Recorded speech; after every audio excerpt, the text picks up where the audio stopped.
لیکن اس کے بعد بھی رسول اللہ صلی اللہ علیہ وآلہ وسلم کا معمول یہی رہا کہ آپ رمضان المبارک کے فرض روزوں کے علاوہ نفلی روزوں میں سب سے زیادہ اسی روزے کا اہتمام فرماتے تھے۔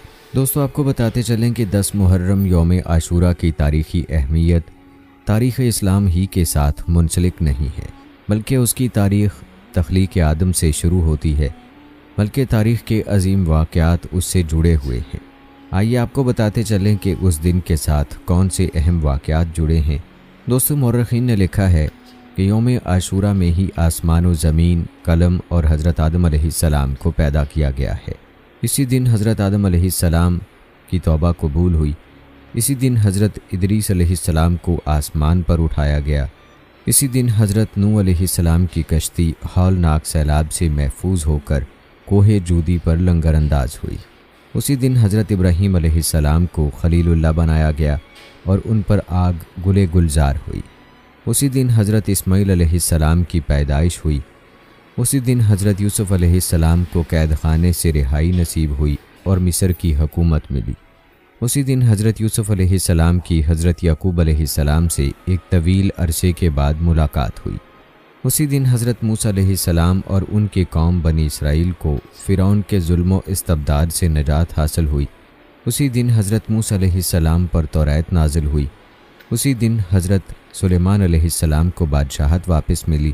اسی دن حضرت ایوب علیہ السلام کو سخت بیماری سے شفا نصیب ہوئی۔ اسی دن حضرت یونس علیہ السلام 40 روز مچھلی کے پیٹ میں رہنے کے بعد نکالے گئے۔ اسی دن حضرت یونس علیہ السلام کی قوم کی توبہ قبول ہوئی اور ان کے اوپر سے عذاب ٹلا۔ اسی دن حضرت عیسیٰ علیہ السلام کی پیدائش ہوئی اور اسی دن حضرت عیسیٰ علیہ السلام کو یہودیوں کے شر سے نجات دلا کر آسمان پر اٹھایا گیا۔ اسی دن دنیا میں پہلی بار باران رحمت نازل ہوئی۔ اسی دن قریش خانہ کعبہ پر نیا غلاف ڈالتے تھے۔ اسی دن حضور اکرم صلی اللہ علیہ وآلہ وسلم نے حضرت خدیجۃ الکبریٰ رضی اللہ تعالی عنہا سے نکاح فرمایا۔ اسی دن کوفی فریب کاروں نے نواسہ رسول صلی اللہ علیہ وآلہ وسلم اور جگر گوشہ فاطمہ رضی اللہ تعالی عنہا کو میدان کربلا میں شہید کیا اور اسی دن قیامت قائم ہوگی۔ دوستو، یوم عاشورہ کی اہمیت کا اندازہ اس دن کی فضیلت سے بھی ہوتا ہے کہ یہ دن کتنی اہمیت کا حامل دن ہے۔ اس دن کے تاریخی واقعات تو آپ ملاحظہ کر ہی چکے ہیں۔ آئیے اب آپ کو بتاتے ہیں کہ نبی اکرم صلی اللہ علیہ وآلہ وسلم نے اس دن کی کیا فضیلتیں بیان فرمائی ہیں۔ بخاری اور مسلم کی روایات میں حضرت ابن عباس رضی اللہ تعالی عنہ فرماتے ہیں، میں نے نبی اکرم صلی اللہ علیہ وآلہ وسلم کو کسی فضیلت والے دن کے روزے کا اہتمام بہت زیادہ کرتے نہیں دیکھا سوائے اس دن یعنی یوم عاشورہ کے اور سوائے اس ماہ یعنی ماہ رمضان المبارک کے۔ مطلب یہ کہ حضرت ابن عباس رضی اللہ تعالی عنہ نے آپ صلی اللہ علیہ وآلہ وسلم کے طرز عمل سے یہی سمجھا کہ نفل روزوں میں جس قدر اہتمام آپ یوم عاشورہ کے روزے کا کرتے تھے اتنا کسی دوسرے نفلی روزے کا نہیں کرتے تھے۔ اسی طرح طبرانی میں حضرت ابن عباس رضی اللہ تعالی عنہ سے مروی ہے کہ رسول اللہ صلی اللہ علیہ وآلہ وسلم نے ارشاد فرمایا، روزے کے سلسلے میں کسی بھی دن کو کسی دن پر فضیلت حاصل نہیں مگر ماہ رمضان کو اور یوم عاشورہ کو، کہ ان کو دوسرے دنوں پر فضیلت حاصل ہے۔ اسی طرح ابن ماجہ کی روایت میں حضرت ابو قتادہ رضی اللہ تعالی عنہ کہتے ہیں کہ رسول اللہ صلی اللہ علیہ وآلہ وسلم نے فرمایا کہ مجھے امید ہے کہ عاشورہ کے دن کا روزہ گزشتہ سال کے گناہوں کا کفارہ ہو جائے گا۔ دوستو، ان احادیث شریفہ سے ظاہر ہوتا ہے کہ یوم عاشورہ بہت ہی عظمت و تقدس کا حامل دن ہے، لہٰذا ہمیں اس دن کی برکات سے بھرپور فیض اٹھانا چاہیے۔ ناظرین، یاد رکھیں یوم عاشورہ کے ساتھ ساتھ شریعت مطہرہ میں محرم کے پورے ہی مہینے کو خصوصی عظمت حاصل ہے۔ اہل علم کے نزدیک 4 وجوہ سے اس ماہ کو تقدس حاصل ہے۔ پہلی وجہ تو یہ ہے کہ احادیث شریفہ میں اس ماہ کی فضیلت وارد ہوئی ہے۔ چنانچہ حضرت علی رضی اللہ تعالی عنہ سے کسی شخص نے سوال کیا کہ ماہ رمضان المبارک کے بعد کون سا مہینے کے روزے رکھیں، تو حضرت علی رضی اللہ تعالی عنہ نے جواب دیا کہ یہی سوال ایک دفعہ ایک شخص نے نبی اکرم صلی اللہ علیہ وآلہ وسلم سے بھی کیا تھا اور میں آپ کے پاس بیٹھا تھا، تو آپ صلی اللہ علیہ وآلہ وسلم نے جواب دیا تھا کہ ماہ رمضان کے بعد اگر تم کو روزہ رکھنا ہے تو ماہ محرم میں رکھو، کیونکہ وہ اللہ تعالیٰ کی خاص رحمت کا مہینہ ہے۔ اس میں ایک دن ایسا ہے جس میں اللہ تعالیٰ نے ایک قوم کی توبہ قبول فرمائی اور آئندہ بھی ایک قوم کی توبہ اس دن قبول فرمائے گا۔ اسی طرح حضرت ابو ہریرہ رضی اللہ تعالیٰ عنہ سے روایت ہے کہ نبی اکرم صلی اللہ علیہ وآلہ وسلم نے ارشاد فرمایا، ماہ رمضان کے روزوں کے بعد سب سے افضل روزہ ماہ محرم کا ہے۔ اسی طرح ابن عباس رضی اللہ تعالیٰ عنہ سے روایت ہے کہ نبی اکرم صلی اللہ علیہ وآلہ وسلم نے ارشاد فرمایا، جو شخص محرم کے ایک دن میں روزہ رکھے اور اس کو ہر دن کے روزے کے بدلے 30 دن روزہ رکھنے کا ثواب ملے گا۔ دوستو، بیان کی گئی احادیث شریفہ سے دوسری وجہ یہ معلوم ہوئی کہ یہ شہر اللہ ہے، یعنی اللہ تعالیٰ کی خاص رحمتوں کا مہینہ ہے، لہٰذا اس ماہ کی اضافت اللہ کی طرف کرنے سے اس کی خصوصی عظمت و فضیلت ثابت ہوتی ہے۔ دوستو، اس مہینے کی عظمت کی تیسری وجہ یہ ہے کہ یہ مہینہ اشہر حرم یعنی ان 4 مہینوں میں سے ہے کہ جن کو دوسرے مہینوں پر ایک خاص مقام حاصل ہے۔ وہ 4 مہینے یہ ہیں: ذی القعدہ، ذی الحجہ، محرم الحرام، رجب۔ یاد رکھیں، ان مہینوں کا تذکرہ ہمیں قرآن پاک میں بھی ملتا ہے، یعنی قرآن پاک میں ان مہینوں کو حرمت والے مہینے کہا گیا ہے۔ دوستو، اس مہینے کی عظمت کی چوتھی وجہ یہ کہ اسلامی سال کی ابتدا اسی مہینے سے ہے۔ چنانچہ امام غزالی رحمۃ اللہ علیہ کہتے ہیں کہ ماہ محرم میں روزوں کی فضیلت کی وجہ یہ ہے کہ اس مہینے سے سال کا آغاز ہوتا ہے، اس لیے اسے نیکیوں سے معمور کرنا چاہیے اور اللہ سے یہ توقع رکھنی چاہیے کہ وہ ان روزوں کی برکت پورے سال رکھے گا۔ ناظرین، اس بات میں کوئی شک نہیں کہ یوم عاشورہ یعنی 10 محرم کا دن بڑی فضیلت اور اہمیت کا حامل ہے، لیکن اس دن کے حوالے سے ہمیں یہ بھی معلوم ہونا چاہیے کہ اس دن کیا کام کرنے ہیں اور کیا نہیں۔ دوستو، ہم آپ کو یہ بھی بتائیں گے کہ اس دن سے کیا بدعات جڑی ہیں جن سے ہمیں بچنے کی ضرورت ہے، لیکن پہلے آپ کو یہ بتاتے ہیں کہ یوم عاشورہ میں کرنے کے کام کون کون سے ہیں۔ دوستو، یاد رکھیں، احادیث طیبہ سے یوم عاشورہ میں صرف 2 چیزیں ثابت ہیں: ایک روزہ، جیسا کہ سلسلے میں روایات آپ ملاحظہ کر چکے ہیں۔ البتہ یہ بات یاد رکھنی چاہیے کہ احادیث میں نبی اکرم صلی اللہ علیہ وآلہ وسلم نے کفار و مشرکین کی مشابہت اور یہود و نصارہ کی بود و باش اختیار کرنے سے منع فرمایا ہے۔ اس حکم کے تحت چونکہ تنہا یوم عاشورہ کا روزہ رکھنا یہودیوں کے ساتھ اشتراک اور تشابہ ہے، دوسری طرف اس کو چھوڑ دینا اس کی برکات سے محرومی کا سبب تھا، اس لیے اللہ تعالیٰ کے مقدس پیغمبر صلی اللہ علیہ وآلہ وسلم نے ہمیں یہ تعلیم دی کہ یوم عاشورہ کے ساتھ ایک دن کا روزہ اور ملا لو۔ بہتر تو یہ ہے کہ 9ویں اور 10ویں تاریخ کا روزہ رکھو، اور اگر کسی وجہ سے 9ویں کا روزہ نہ رکھ سکو تو پھر 10ویں کے ساتھ 11ویں کا روزہ رکھ لو، تاکہ یہود کی مخالفت ہو جائے اور ان کے ساتھ کسی بھی قسم کا تشابہ نہ رہے۔ جیسا کہ حضرت عبداللہ بن عباس رضی اللہ تعالیٰ عنہ سے مروی ہے کہ رسول اللہ صلی اللہ علیہ وآلہ وسلم نے یوم عاشورہ کا روزہ رکھا اور مسلمانوں کو بھی اس کا حکم دیا، تو بعض صحابہ نے عرض کیا کہ یا رسول اللہ صلی اللہ علیہ وآلہ وسلم، اس دن کو یہود و نصارہ بڑے دن کی حیثیت سے مناتے ہیں، تو کیا اس میں کوئی ایسی تبدیلی ہو سکتی ہے جس کے بعد یہ اشتراک اور تشابہ والی بات ختم ہو جائے؟ تو آپ صلی اللہ علیہ وآلہ وسلم نے ارشاد فرمایا، جب اگلا سال آئے گا تو ہم 9ویں کو بھی روزہ رکھیں گے۔ ابن عباس رضی اللہ تعالیٰ عنہ بیان فرماتے ہیں کہ اگلا سال آنے سے پہلے ہی رسول اللہ صلی اللہ علیہ وآلہ وسلم کا وصال ہو گیا۔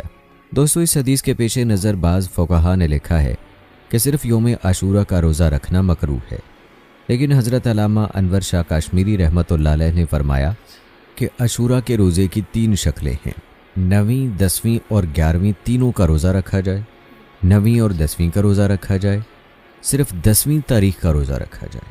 ان میں پہلی شکل سب سے افضل ہے اور دوسری شکل کا درجہ اس سے کم ہے اور تیسری شکل کا درجہ سب سے کم ہے۔ تو حضرت شاہ صاحب نے فرمایا کہ تیسری شکل کا درجہ جو سب سے کم ہے اسی کو فقہا نے کراہت سے تعبیر کیا ہے، ورنہ جس روزے کو آپ نے رکھا ہو اور آئندہ 9ویں کا روزہ رکھنے کی صرف تمنا کی ہو اس کو کیسے مکروہ کہا جا سکتا ہے؟ دوستو، عاشورہ کے دن کا دوسرا کام اہل و عیال پر رزق میں فراخی کرنا ہے۔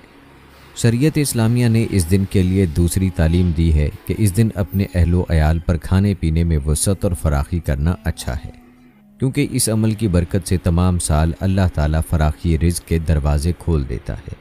اس حوالے سے حضرت ابو ہریرہ رضی اللہ تعالی عنہ سے روایت ہے کہ رسول اللہ صلی اللہ علیہ وآلہ وسلم نے ارشاد فرمایا، جو شخص عاشورہ کے دن اپنے اہل و عیال پر کھانے پینے کے سلسلے میں فراخی اور وسعت کرے گا تو اللہ تعالیٰ پورے سال اس کے رزق میں وسعت عطا فرمائیں گے۔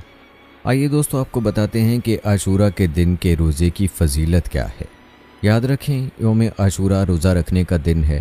روایات بتاتی ہیں کہ رمضان المبارک کے روزوں کی فرضیت سے پہلے عاشورہ کا روزہ ہی رکھا جاتا تھا، اور اللہ کے رسول صلی اللہ علیہ وآلہ وسلم نے ہجرت سے پہلے بھی اور ہجرت کے بعد بھی عاشورہ کا روزہ ہمیشہ رکھا۔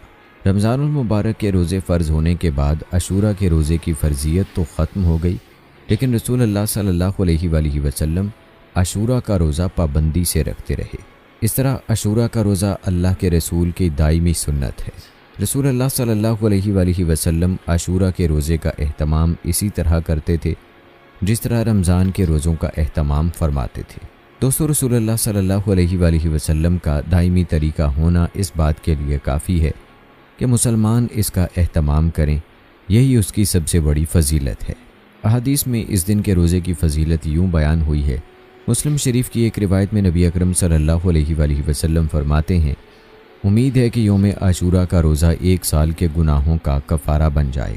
دوستو اس دن کے روزے کی کتنی زبردست فضیلت ہے کہ اس دن کے روزے میں پورے سال کے گناہوں کا کفارہ ہے، لیکن افسوس کہ ہم لوگ اس فضیلت کو پانے کی کوشش نہیں کرتے، حالانکہ آپ صلی اللہ علیہ وآلہ وسلم کے خاص اہتمام کی وجہ سے اس دن خصوصی اہتمام کے ساتھ روزہ رکھنا چاہیے۔ دوستو آپ کو بتاتے چلیں کہ یوم عاشورہ کی تاریخی فضیلت یہ ہے کہ جب اللہ تعالیٰ نے اپنے فضل سے حضرت موسیٰ علیہ السلام کو دریائے کلزم پار کروایا اور فرعون کو غرق کر دیا تو حضرت موسیٰ علیہ السلام نے شکرانے کے طور پر عاشورہ کے دن روزہ رکھا تھا۔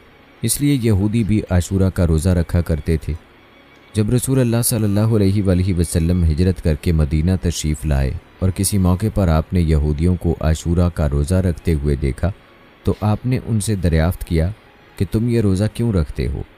انہوں نے بتایا کہ جب اللہ تعالیٰ نے حضرت موسیٰ علیہ السلام اور بنی اسرائیل کو فرعون کے عذاب سے نجات دلائی تو حضرت موسیٰ علیہ السلام نے شکر کے طور پر آج کا روزہ رکھا، اس لیے ہم بھی آج کا روزہ رکھتے ہیں۔ اللہ کے رسول صلی اللہ علیہ وآلہ وسلم نے فرمایا کہ ہم موسیٰ علیہ السلام کی روایت پر عمل کرنے کے زیادہ حقدار ہیں، اس لیے آپ نے صحابہ کرام کو اس روزے کا اہتمام کرنے کی ترغیب دی۔ دوستو اس روایت کے پیش نظر واضحین اس کو اس طرح بیان کرتے ہیں جیسے رسول اللہ صلی اللہ علیہ وآلہ وسلم نے عاشورہ کا روزہ مدینے میں آنے کے بعد رکھنا شروع کیا ہو، یعنی حضرت موسیٰ علیہ السلام کی اتباع میں یہود کے طرز عمل کو دیکھ کر شروع کیا ہو، لیکن یہ درست نہیں ہے۔ رسول اللہ صلی اللہ علیہ وآلہ وسلم صحابہ کرام مکہ میں بھی عاشورہ کا روزہ رکھتے تھے، بلکہ قریش یعنی مشرکین مکہ بھی عاشورہ کا روزہ رکھتے تھے۔ جب آپ صلی اللہ علیہ وآلہ وسلم ہجرت کر کے مدینہ تشریف لائے تو آپ صلی اللہ علیہ وآلہ وسلم نے عاشورہ کے روزے کا باضابطہ حکم فرمایا، اور اس حکم کے بعد مدینہ میں اور اطراف میں سارے مسلمان اس روزے کا اہتمام کرتے تھے۔ بخاری شریف کی ایک روایت میں حضرت عائشہ رضی اللہ تعالی عنہا فرماتی ہیں کہ جب رمضان المبارک کے روزے فرض ہو گئے تو پھر آپ صلی اللہ علیہ وآلہ وسلم نے عاشورہ کے روزے کو اختیاری بنا دیا، جو چاہے رکھے جو نہ چاہے نہ رکھے۔ البتہ آپ صلی اللہ علیہ وآلہ وسلم خود اہتمام کے ساتھ رکھتے رہے اور اسی دن کے روزے کا خصوصی اہتمام فرماتے رہے۔ دوستو یاد رکھیں عبادات میں جتنی عبادت مشروع ہے یعنی رسول اللہ صلی اللہ علیہ وآلہ وسلم سے ثابت ہے اتنی ہی کرنا عین اتباع رسول ہے، اس میں کمی یا زیادتی کرنا نفس کی اتباع ہے۔ اس لیے عاشورہ محرم کا تقاضا یہ ہے کہ جس طرح رسول اللہ صلی اللہ علیہ وآلہ وسلم نے اس دن روزہ رکھا ہم بھی روزہ رکھیں، اور یہ امید کریں کہ اس کے ذریعے ہمارے گناہ معاف ہوں گے، اور اس طرح ہم اس تاریخی روایت سے بھی وابستہ ہو جائیں گے جو حضرت موسیٰ علیہ السلام سے آج تک چلی آ رہی ہے، یعنی اسی دن بنی اسرائیل کو فرعون کے مظالم سے نجات ملی۔ گویا یہ دن استعارہ ہے مظلوم کی نصرت کا۔ اللہ تعالی ہم کو عاشورہ کا اسی طرح اہتمام کرنے کی توفیق نصیب فرمائے جیسا اہتمام اس نے اپنے رسول صلی اللہ علیہ وآلہ وسلم کے ذریعے سے کرایا، آمین یا رب العالمین۔ دوستو یاد رکھیں عاشورہ کے دن کا ذکر ہو اور شہادت حسین رضی اللہ تعالی عنہ کا ذکر نہ ہو، یہ ممکن نہیں۔ ہم شہادت حسین پر بھی تفصیل سے بات کریں گے، لیکن اس سے پہلے آپ کو محرم کے مہینے میں پیش آنے والے اہم واقعات کے بارے میں بتاتے ہیں۔ یہ اہم واقعات ملاحظہ فرمائیں۔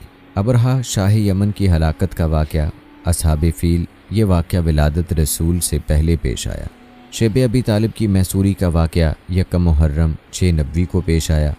نکاح سیدہ فاطمہ الزہرا رضی اللہ تعالی عنہا جو سیدنا علی رضی اللہ تعالی عنہ کے ساتھ ہوا 2 ہجری کو ہوا۔ غزوہ غطفان محرم 3 ہجری کو پیش آیا۔ نکاح سیدہ ام کلثوم رضی اللہ تعالی عنہا بنت رسول محرم 3 ہجری کو سیدنا عثمان رضی اللہ تعالی عنہ کے ساتھ ہوا۔ سریہ ابی سلمہ مخزومی محرم 4 ہجری میں ہوا۔ سریہ محمد بن سلمہ انصاری محرم 6 ہجری میں ہوا۔ سلاطین عالم کو دعوت اسلام محرم 7 ہجری میں دی گئی۔ غزوہ خیبر محرم 7 ہجری میں ہوا۔ مہاجرین حبشہ کی حبشہ سے واپسی محرم 7 ہجری میں ہوئی۔ ام المومنین سیدہ صفیہ رضی اللہ تعالی عنہا کا نکاح رسول کریم صلی اللہ علیہ وآلہ وسلم کے ساتھ محرم 7 ہجری میں ہوا۔ غزوہ وادی القرا محرم 7 ہجری میں ہوا۔ واقعہ لیلۃ العریس و قضا نماز فجر کا واقعہ محرم 7 ہجری میں پیش آیا۔ عام الوفود کا واقعہ محرم 9 ہجری میں پیش آیا۔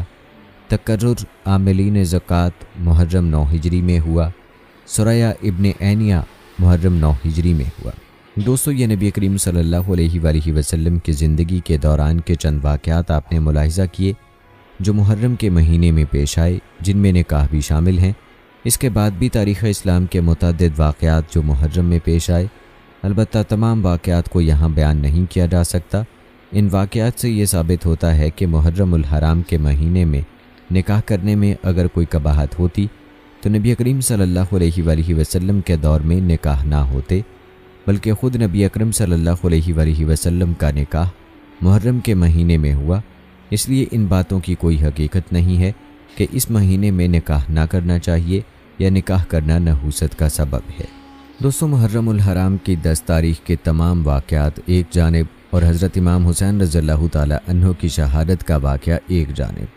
یاد رکھیں، محرم الحرام کی 10 تاریخ یعنی عاشوراء کو تاریخ اسلامی کا یہ دردناک سانحہ پیش آیا کہ جس میں نواسہ رسول حضرت امام حسین رضی اللہ تعالی عنہ کی شہادت ہوئی۔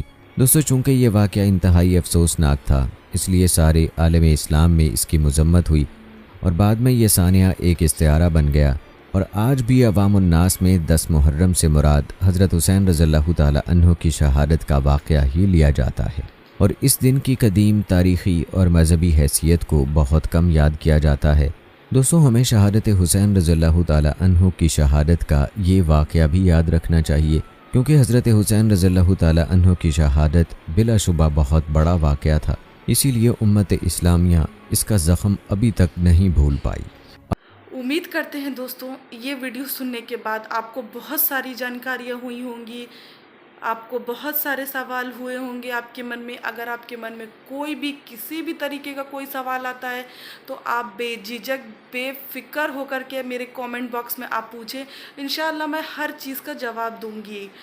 آج اس ویڈیو کو سننے کے بعد آپ کو یہ تو پتہ چل گیا ہوگا کہ 10 محرم کے دن کون کون سے بڑے واقعات دنیا میں پیش آ چکے ہیں اور 10 محرم کو روزہ رکھنا کیوں ضروری ہوتا ہے۔ اگر آپ کو میری ویڈیو اچھی لگی ہوگی تو میری ویڈیو کو please like, share and subscribe کریے گا۔ اسے زیادہ سے زیادہ مسلمانوں تک شیئر کریں تاکہ ہر مسلمان کو 10 محرم کی فضیلت کے بارے میں پتہ چل سکے۔ چلیے، اللہ حافظ، ملیں گے آپ سے اسی طریقے کی یوزفل ویڈیو کے ساتھ۔ تب تک کے لیے اپنا خیال رکھیں، اپنے والدین کا خیال رکھیں، خوش رہیں۔ اللہ حافظ۔